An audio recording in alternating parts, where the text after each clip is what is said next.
नमस्कार भैया, हम हैं आर्यन गुप्ता।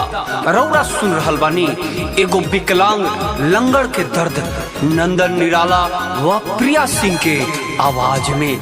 त सुनत रही अहा न जानू हमरा बारात में।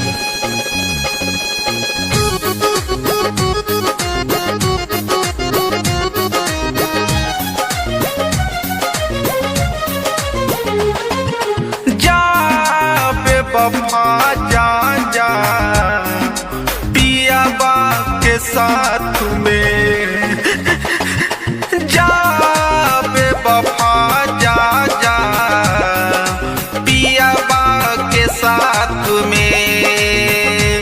मर जाइबू देखी हाथू, मर जाइबू देखी हाथू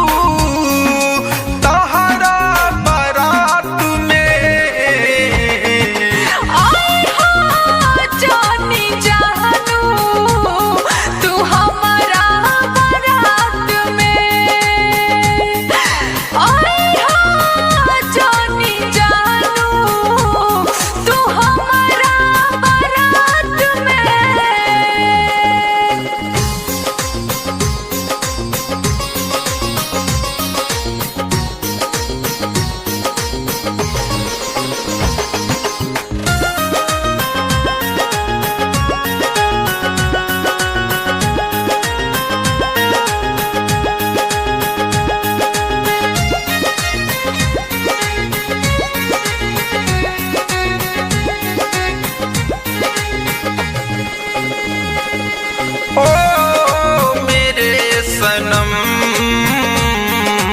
ओ बेरहम, जा रे जा बेवफा, जा रे जा बेवफा, जा रे जा बेवफा।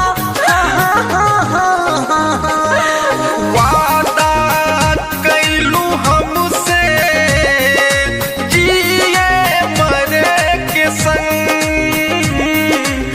वादा कैलू हमसे जिए मरे के संग। मजबूर बाप दिलवा काटी उड़ल बा पतंग,